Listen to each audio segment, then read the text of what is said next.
कहा कि मैं कुछ नहीं कर सकता, हमला मैंने नहीं किया था, हमला पाकिस्तान ने किया था, अब मुझे उसका पूरी ताकत से जवाब देने का अधिकार है, इसलिए मैं मेरी सेना को पीछे नहीं बुला सकता।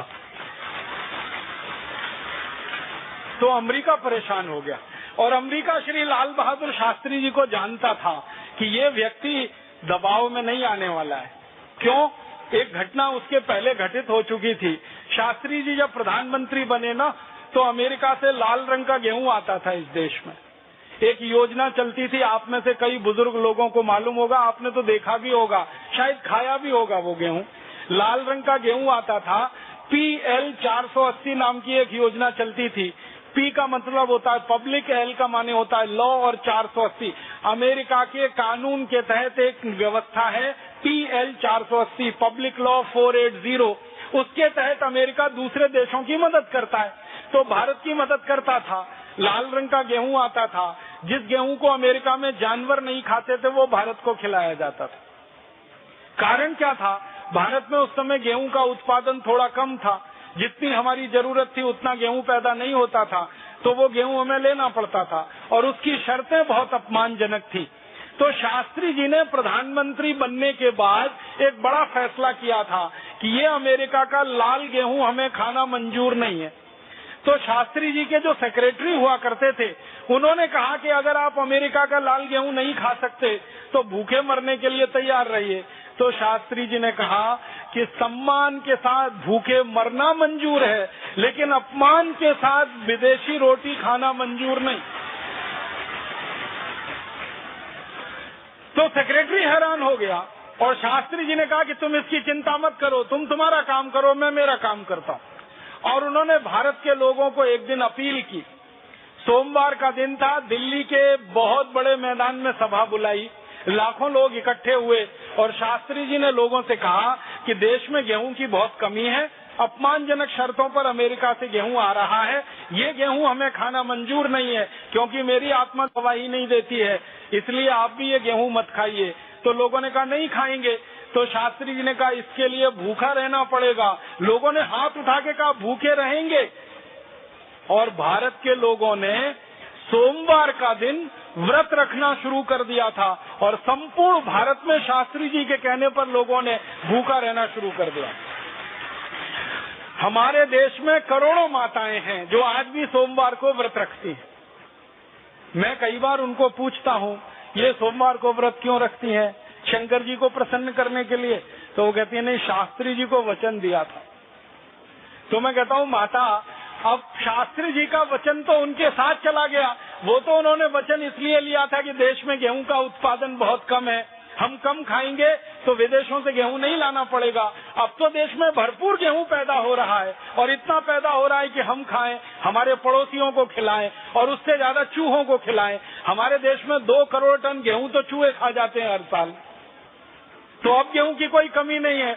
लेकिन वो माता जी टस से मस नहीं होती, वो कहती है नहीं नहीं, सोमवार को तो व्रत ही रखना है क्योंकि शास्त्री जी को वचन दे दिया।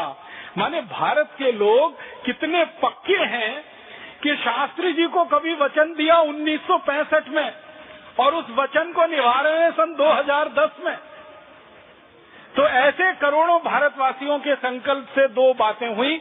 एक तो गेहूं की खपत कम हुई, अमेरिका से गेहूं आना बंद हुआ तो कोई क्राइसिस नहीं खड़ी हुई, और फिर देश में गेहूं उत्पादन की योजना बनी और उसने गेहूं उत्पादन बढ़ा दिया। तो शास्त्री जी ऐसे व्यक्ति थे, तो अमेरिका को मालूम था कि इस व्यक्ति के ऊपर दबाव नहीं पड़ने वाला, तो अमेरिका ने शास्त्री जी के सबसे नजदीकी मित्र को पकड़ा और वो थे सोवियत संघ के राष्ट्रपति। सोवियत राष्ट्रपति उस समय जो थे उनको शास्त्री जी से काफी नजदीकी थी, लगाव था। उनको पकड़ा और कहा कि शास्त्री जी को रोको, नहीं तो पाकिस्तान तो गया, और पाकिस्तान गया तो अमेरिका की भविष्य की सारी योजनाएं गई। और भारत की सेना चूंकि लाहौर तक पहुंच गई है, इसलिए अब ज्यादा देर नहीं है। तब शास्त्री जी के ऊपर सोवियत संघ का दबाव पड़ा। फिर सोवियत संघ के दबाव में शास्त्री जी ने युद्ध विराम करवाया। युद्ध विराम के बाद शास्त्री जी ने पाकिस्तान के साथ एक समझौता किया।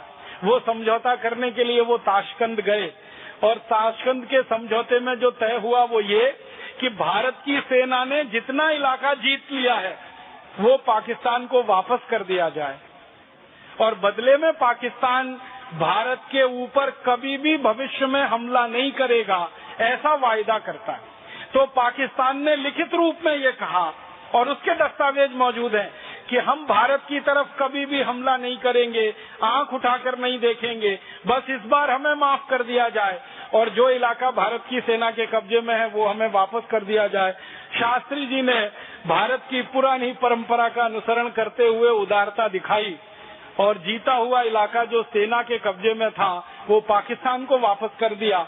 लाहौर तक गई हुई सेना वापस आ गई और उस सेना ने सब कुछ पाकिस्तान को दे दिया। उसके बाद हम शांत हो गए।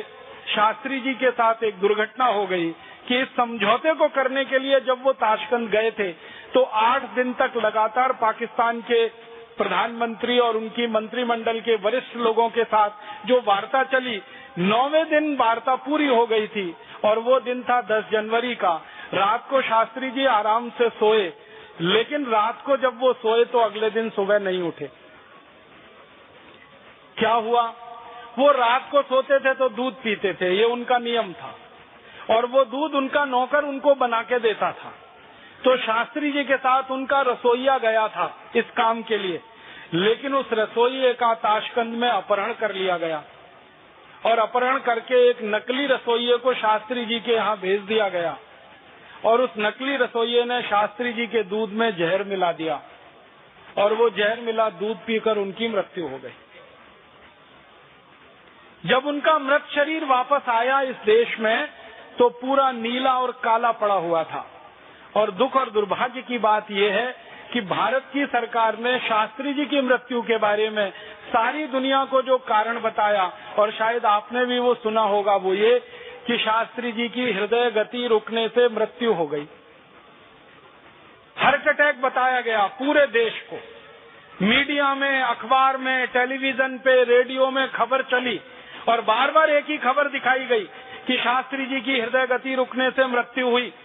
जब कारण पूछे गए सरकार के लोगों से कि शास्त्री जी की हृदय गति कैसे रुक सकती है, क्योंकि उनका ना ब्लड प्रेशर हाई था, ना उनका कोलेस्ट्रॉल हाई था, ना उनका ट्राइग्लिसराइड हाई था, वो एकदम स्वस्थ थे, तंदुरुस्त थे। जब गए थे तो सब कुछ सामान्य था, क्योंकि आप तो जानते हैं प्रधानमंत्री का हर दिन चेकअप होता है। तो शास्त्री जी के जो डॉक्टरों ने चेकअप करके दिया था उसमें तो सब कुछ नॉर्मल था, ना बीपी बढ़ा है, ना ट्राइग्लिसराइड, ना कोलेस्ट्रॉल, फिर उनकी हृदय गति कैसे रुक सकती है? तो हमारे देश के कुछ नेताओं ने ऐसा मूर्खता का जवाब दिया, इतना खराब जवाब दिया। उन्होंने कहा कि शास्त्री जी की मृत्यु इसलिए हो गई कि उनको बहुत ज्यादा खुशी हो गई। तो बहुत ज्यादा खुशी किस बात की हो गई कि पाकिस्तान को उन्होंने सरेंडर करा दिया और पाकिस्तान के ऊपर भारतीय सेना ने विजय पा ली। तो इतनी खुशी हुई शास्त्री जी को कि उनकी हृदय गति रुक गई। ऐसा मूर्खतापूर्ण, बेकार का जवाब पूरे देश को दिया गया। फिर शास्त्री जी का जब मृत शरीर आया तो कई लोगों ने ये मांग की कि अगर इनकी हृदय गति रुकी है तो इसकी सच्चाई तो पता चल सकती है, इनके मृत शरीर का पोस्टमार्टम कराया जाए। लेकिन भारत सरकार ने वो नहीं होने दिया और भारत सरकार ने शास्त्री जी के मृत शरीर का पोस्टमार्टम नहीं होने दिया। जैसे ही उनका मृत शरीर आया, जल्दी जल्दी करके उसका अंतिम संस्कार कर दिया गया और वो अंतिम संस्कार के बाद बात वहीं दब गई। और उसके बाद कुछ कमीशन बैठे, इंक्वायरी हुई, उसमें से ये बात निकली, लेकिन रास्ते में वहीं भटक गई और आज तक सारा देश इसी अंधकार में है कि शास्त्री जी को हृदय गति से मृत्यु हुई, जबकि उनको जहर दिया गया था। तो भारत में इस तरह की भूलें होती रहीं, हमारी सेना जीतती रही और जीते हुए इलाके को देती रही, दुश्मनों के हाथ में, दुश्मनों के ऊपर विजय करते रहे और उनको माफ करते रहे। वो पराजित हुए दुश्मन, फिर भी हम उनको माफ करते रहे और वही दुश्मन हमारे लिए नाग बन के डसते रहे। वो स्थिति आज हमारे देश में है पाकिस्तान के द्वारा जो हो रहा है। तो हमारे देश में आजादी के पिछले 63 वर्षों में ऐसी राजनीतिक भूलें हुई हैं। एक राजनीतिक भूल और हुई है 1971 में, जब बांग्लादेश बना और पाकिस्तान का हमला हुआ। उस युद्ध में भी हमने पाकिस्तान को मुंह की खिलाई, उनको धूल चटाई, उनको पराजित किया और उस युद्ध में तो आपको हैरानी होगी, 1971 के युद्ध में जब पाकिस्तान का हमला भारत पर हुआ और भारत ने इतना करारा जवाब दिया, 3 दिसंबर 1971 को युद्ध किया था पाकिस्तान ने शुरू, 16 दिसंबर 1971 तक पूरा पाकिस्तान पराजित हो चुका था और पाकिस्तान की सेना के 97,000 सैनिकों ने भारत की सेना के सामने आत्मसमर्पण कर दिया। वो पूरी सेना पाकिस्तान की लगभग आधी सेना थी, तो पाकिस्तान की आधी सेना भारत के कब्जे में आ गई और फिर पाकिस्तान अमेरिका के पास गया और फिर अमेरिका से उसने गुजारिश की कि भारत से बचाओ। फिर अमेरिका का दबाव भारत सरकार पे आया और उस दबाव में हमने पाकिस्तान के 97,000 सैनिकों को छोड़ दिया। अगर ये भूल हमने नहीं की होती तो पाकिस्तान का ये आतंकवाद जो इतना बढ़ा, ये आतंकवाद के कारण हमको जो इतना नुकसान उठाना पड़ा जम्मू कश्मीर और भारत के सभी इलाकों में, ये नुकसान कभी नहीं होता अगर 1971 में पाकिस्तानी सेना के 97,000 सैनिकों को हमेशा के लिए हमने खत्म कर दिया होता। वो हमारे कब्जे में थे, हम चाहते वो उनके साथ करते, लेकिन दुख है कि उन 97,000 पाकिस्तानी सैनिकों को भारत की जेलों में रखा गया। 5 महीने तक उनको बिरयानी खिलाई गई, अच्छा अच्छा खाना खिलाया गया और उसके बाद उनको छोड़ दिया गया, बाइज्जत बरी किया गया। किसके लिए? एक शिमला समझौते के लिए। और शिमला समझौता वैसा ही कुछ था जैसे ताशकंद समझौता था। फिर हमने छोड़ा पाकिस्तान को पराजित करके और फिर पाकिस्तान ने वही किया हमारे साथ। तो पिछले आजादी के 63 वर्षों में और आखिरी कोशिश पाकिस्तान ने जो की थी वो आप सभी जानते हैं, कारगिल युद्ध के रूप में हमारी आंखों के सामने आई। वो कारगिल युद्ध भी पाकिस्तान के दुस्साहस का प्रतीक था। तो आजादी के पिछले 63 वर्षों में जो राजनीतिक भूलें हमसे हुई हैं वो कुछ ये है जो हमारे लिए बहुत भारी पड़ गई हैं और बहुत गंभीर हो गई। और पिछले 63 वर्षों में हमसे कुछ आर्थिक भूलें भी हुई हैं और वो आर्थिक भूलें जो हुई उनमें सबसे बड़ी भूल जो हुई वो 1966 में हुई, जब भारत के प्रधानमंत्री ने दुनिया के दबाव में आकर और खासकर अमेरिका के दबाव में आकर भारत के रुपए का अवमूल्यन किया। भारत का रुपया 1966 के पहले तक अमेरिका के डॉलर के लगभग बराबर था।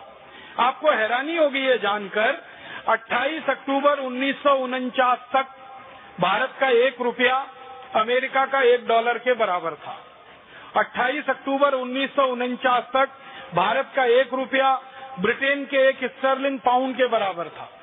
और भारत का रुपया स्टर्लिंग पाउंड और डॉलर के बराबर था तो रुपए की ताकत थी और क्रय शक्ति उस समय बहुत थी। बाद में भारत सरकार ने अमेरिका के दबाव में आकर अपने रुपए का अवमूल्यन किया और 1966 में 3 जून को रुपए का एक साथ 57% अवमूल्यन कर दिया गया। 57% डिवेल्युएशन हो गया रुपए का। परिणाम क्या हुआ? डॉलर 57% महंगा हो गया, रुपया 57% सस्ता हो गया। और उसके बाद एक सिलसिला चला कि रुपए की कीमत गिरती ही गई, गिरती ही गई, गिरती ही गई, गिरती ही गई। और मुझे आपसे ये बात कहते हुए बहुत दुख है, तकलीफ है कि हमने जब रुपए की मूल्य का आकलन किया था, जब सबसे पहले भारत आजाद हुआ था, लगभग 1 रुपया $1, थोड़े दिन में 4 रुपया $1, फिर 7.5 रुपए $1, फिर 12 रुपए $1, फिर एक दिन अचानक से 21 रुपए $1, फिर एक दिन पता चला 32 रुपए $1, फिर 38 रुपए $1, फिर 42 रुपए, फिर 46 रुपए और अब 48 रुपए $1 और एक दिन तो 50 रुपए $1 तक पहुंच चुका। इतने रुपए की कीमत गिर चुकी है। माने आजादी के पिछले 63 वर्षों में हमारी अपनी गलती से, हमारी अपनी भूल से रुपए का कितना अवमूल्यन हुआ है। अगर 1 रुपया $1 को ध्यान में रखें और अब 50 रुपए $1 है तो रुपए का अवमूल्यन लगभग 50 गुना हो चुका है। और ये रुपए के अवमूल्यन के 50 गुने होने का मतलब रुपए की कीमत 5000% कम हो चुकी है। और ये कीमत कम होने का मतलब हमारे ऊपर विदेशों का कर्जा 50 गुना बढ़ चुका है। अगर हमने 1947 में $1 का कर्ज लिया हो, अब 2010 में उसको वापस करना हो, तो जब हमने कर्ज लिया था तो 1 रुपया था $1, अब कर्ज वापस देना है तो जो 1 रुपए का कर्ज था वो 50 रुपए में वापस होगा। तो कर्ज 50 गुना बढ़ा लिया, कर्ज का ब्याज 50 गुना बढ़ गया, और विदेशी कंपनियों को जो मुनाफा यहाँ से हो रहा है वो 50 गुना बढ़ गया, क्योंकि डॉलर 50 गुना ताकतवर हो गया। ये बहुत बड़ी आर्थिक भूल हमने की 1966 में, और इस भूल को लगातार होने दिया, और होते होते आज रुपया इतना कमजोर हो गया। दुनिया का कोई देश अपनी करेंसी की ताकत को कम नहीं होने देता, लेकिन भारत ने अपने रुपए की ताकत को इतना कम होने दिया। ये आर्थिक भूल हमसे बहुत बड़ी हुई। और इसी तरह की एक आर्थिक भूल पिछले 63 वर्षों में हमसे हुई। 1991 में जो कल मैं आपसे कह रहा था वो ये कि विदेशी कंपनियों के लिए सारे दरवाजे हमने खोल दिए।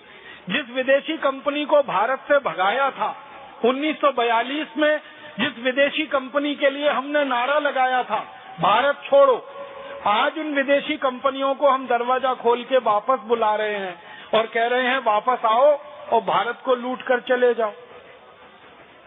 तो जो कंपनी गई थी वो फिर वापस आ गई, और अकेली नहीं आई है, अब हजारों कंपनियां आई हैं। पहले एक कंपनी को भगाते रहे 250 साल तक, अब 5000 कंपनियां आ गई।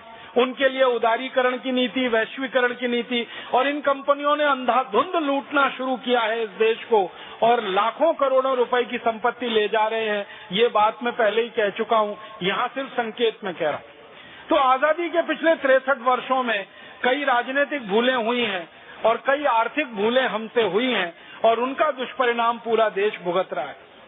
आजादी के बाद में एक और भूल हुई है जो बड़ी राजनीतिक भूल है, जिसका संकेत परम पूजनीय स्वामी जी कर चुके हैं। आजादी मिली 15 अगस्त 1947 को, तो हमने हमारा संविधान बनाना शुरू किया, और भारत का संविधान बनके तैयार हुआ 26 जनवरी 1950 को। इसके लिए एक संविधान सभा का निर्माण किया गया। उस संविधान सभा में 296 सदस्य थे, जिन्होंने 11 महीने और 18 दिन काम करके संविधान तैयार किया। लेकिन 11 महीने और 18 दिन में काम कुल 166 घंटे हुआ, और उसमें संविधान तैयार हो गया। भारत का संविधान दुनिया का सबसे बड़ा संविधान है। इतना बड़ा लिखित संविधान दुनिया के किसी देश के पास नहीं है जो भारत के पास है। 395 तो अनुच्छेद हैं, जिसको हम आर्टिकल्स कहते हैं, और इतना मोटा सा पूरा पुस्तक है, शास्त्र जैसा, आप कभी भी खरीद के देख सकते हैं। दुनिया के किसी देश में इतना बड़ा संविधान नहीं, हमने बनाया। तो बहुत बार मेरे मन में ये आता था कि मात्र 11 महीने 18 दिन के समय में इतना मोटा संविधान कैसे बना लिया हमने, इसको बनाने में तो ज्यादा समय लगना चाहिए। जब खोजना शुरू किया तो पता चला कि इस संविधान में हमने कुछ खास नहीं बनाया। अंग्रेजों ने एक कानून बनाकर हमारे देश में छोड़ा हुआ था, उसी को हमने भारत का संविधान बना लिया। अंग्रेजों का एक कानून था इस देश में 1935 में, उसका नाम था government of India act. Government of India act में जो कुछ लिखा था वही सब कुछ भारत के संविधान में है, कुछ बदला नहीं। और गवर्नमेंट ऑफ इंडिया एक्ट अंग्रेजों ने बनाया था भारत पर राज्य करने के लिए, भारत को गुलाम बनाने के लिए और भारत पर साम्राज्य स्थापित करने के लिए। उसी को पूरा का पूरा संविधान के रूप में हमने स्वीकार कर लिया। तो संविधान सभा में जो बड़े बड़े नेता शामिल हुए थे ना, उनके बयान अगर आप पढ़ेंगे तो आप हैरान हो जाएंगे। हमारे देश की संविधान सभा की जो ड्राफ्टिंग कमेटी थी, उसके चेयरमैन थे डॉक्टर भीमराव अंबेडकर। उन्होंने 1953 में ये कहा राज्यसभा में बोलते हुए कि अगर मुझे कोई अनुमति दे दे तो मैं सबसे पहला व्यक्ति होऊंगा जो इस संविधान को जला दूंगा। पत्रकारों ने उनसे पूछा कि आप इस संविधान के निर्माता हैं और आप ही इसको जलाने की बात कर रहे हैं। तो डॉक्टर भीमराव अंबेडकर ने कहा था कि इस संविधान से भारत के किसी नागरिक का भला नहीं होने वाला। क्यों नहीं होने वाला? क्योंकि जल्दी जल्दी में बनाया गया ये संविधान है। और उन्होंने बहुत बेबसी से ये कहा था कि मेरे पास कोई चारा नहीं था, इतने कम समय में संविधान बनाना था, और अंग्रेजों की तरफ से हमको ये गवर्नमेंट ऑफ इंडिया रूल या गवर्नमेंट ऑफ इंडिया एक्ट का ड्राफ्ट दिया गया था। आधार उसको बनाकर और दुनिया के दूसरे देशों के संविधानों में से कुछ चीजें निकालकर ये भारत का संविधान तैयार हो गया। ये भारत के लोगों द्वारा तैयार नहीं किया गया, एक तरह से अंग्रेजों के बनाए गए कानून पर आधारित है। तो परिणाम क्या हुआ, वो संविधान बनने के और लागू होने के पिछले 60 सालों में ही 94 से ज्यादा उसमें संशोधन हो गए। माने संविधान अब ओरिजिनल रहा कहाँ। 60 साल में 94 संशोधन, 60 इयर्स और 94 अमेंडमेंट। इसका माने हर साल में लगभग 1.5 से 2 संशोधन उसमें हुए। इसका माने इतने संशोधन किसी संविधान में तभी हो सकते हैं जब उसमें कोई बहुत बड़ी खराबी हो या कमी हो या कोई बड़ी बुराई हो, वरना इतने संशोधन होने का कोई कारण नहीं है। संविधान सभा में सच्चिदानंद सिन्हा थे, पंडित जवाहरलाल नेहरू थे, सरदार वल्लभ भाई पटेल थे, सरोजनी नायडू थी, राजकुमारी अमृत कौर थी। ऐसे भारत के बड़े बड़े दिग्गज नेता थे। इनके बयानों को अगर आप पढ़ेंगे तो हैरान हो जाएंगे।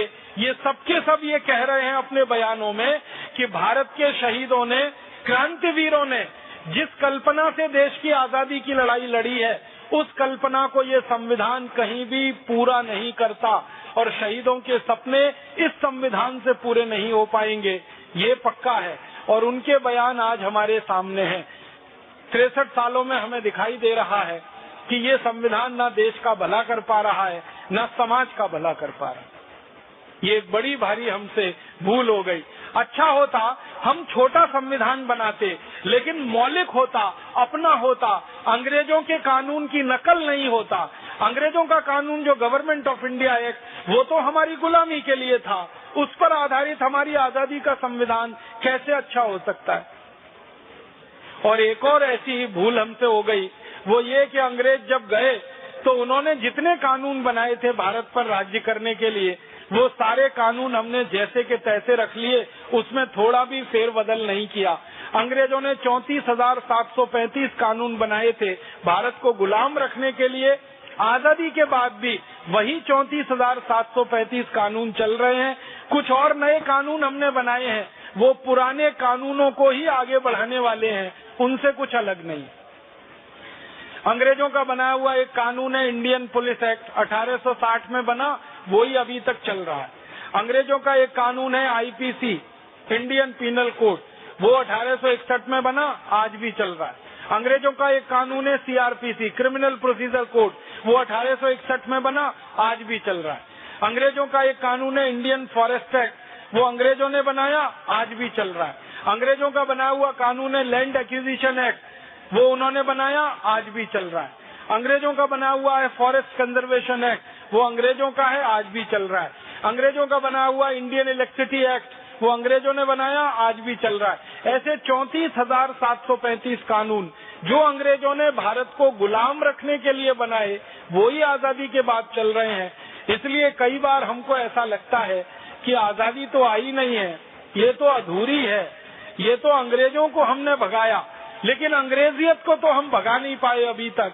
अंग्रेजों के बनाए गए कानून हैं तो अंग्रेजियत भी इस देश में है। और इसी तरह की एक भूल हमसे हुई, अंग्रेज आए थे तो उनकी भाषा आई अंग्रेजी, अंग्रेज चले गए तो अंग्रेजी को भगा देना चाहिए था, लेकिन अंग्रेज तो भाग गए, अंग्रेजी अभी भी इस देश में है और हम सबके लिए तकलीफ का कारण बनी हुई है। भारत में मात्र 1% लोग अंग्रेजी जानते हैं, लेकिन ऊपर से नीचे तक सारा काम अंग्रेजी में होता है।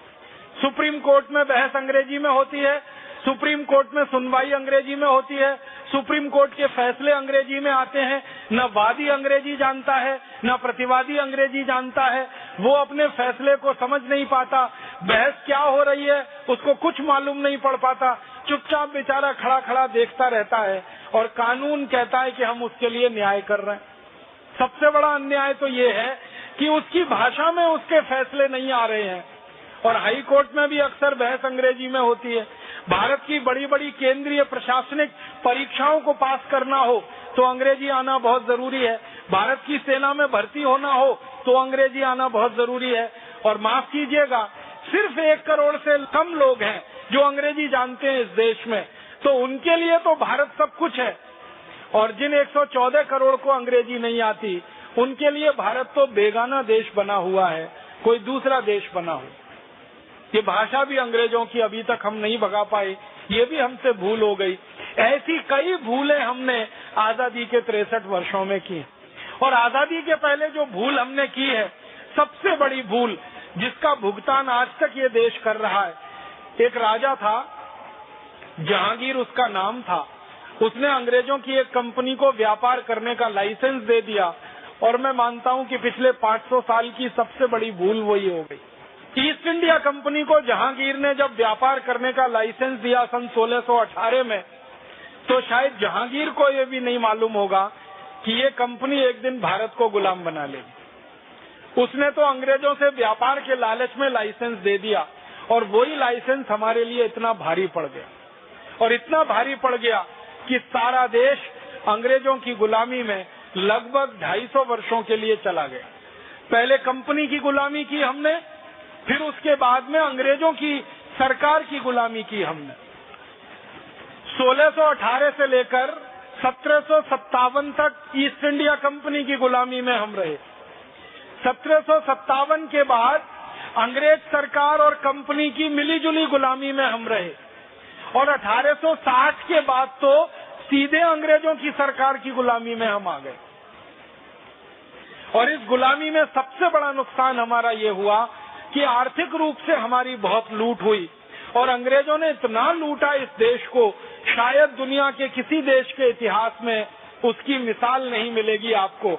आप हैरान हो जाएंगे ये सुनकर कि अंग्रेजों ने कितना लूटा और कैसे लूटा। मैं पूरा विस्तार से तो नहीं बता सकता, लेकिन 2-3 आपको उदाहरण जरूर दे सकता हूँ।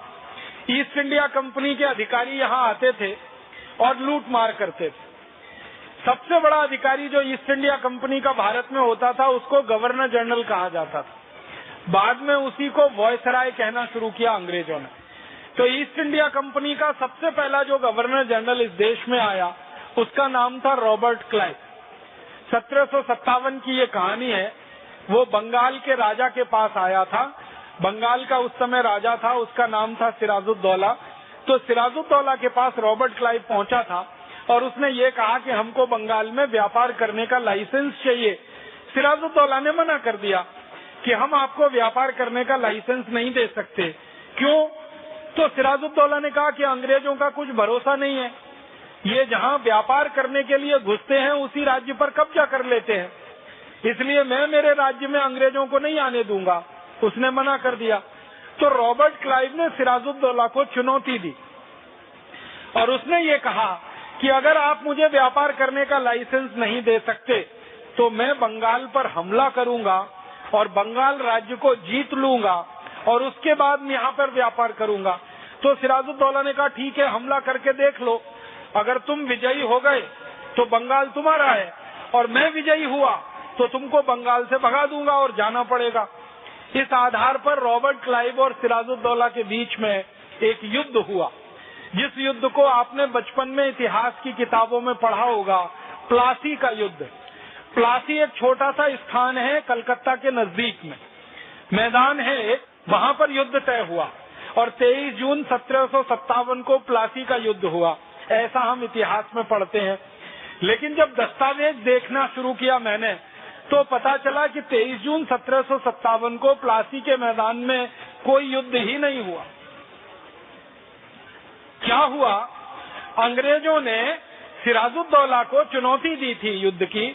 तो सिराजुद्दौला की सेना जब आई युद्ध के लिए, तो अंग्रेजों की सेना से वो बहुत बड़ी थी। ये जो रॉबर्ट क्लाइव था, अंग्रेजों की सेना का सेनापति, इसके पास सिर्फ 350 सैनिक थे, और सिराजुद्दौला की जो सेना थी उसके पास 18,000 सैनिक थे। अब आप कल्पना करिए कि अंग्रेजों के 350 सैनिक और भारतीय सेना के 18,000 सैनिक, युद्ध में कौन जीतेगा? तो आप कहेंगे भारत की सेना जीतेगी, लेकिन ऐसा नहीं हुआ। हुआ क्या कि जब रॉबर्ट क्लाइव ने देखा कि मेरे सामने तो इतनी बड़ी सेना है और रॉबर्ट क्लाइव की सेना तो बहुत छोटी सी है, तो उसने युद्ध का पैतरा बदल दिया, और उसने एक चालाकी की। और चालाकी क्या की कि अपना एक आदमी उसने सिराजुद्दौला की सेना में भेजा, और उस आदमी को ये कहा कि तुम जाकर ये पता लगाओ कि सिराजुद्दौला की सेना में कौन व्यक्ति है जिसको रिश्वत देकर खरीदा जा सकता है।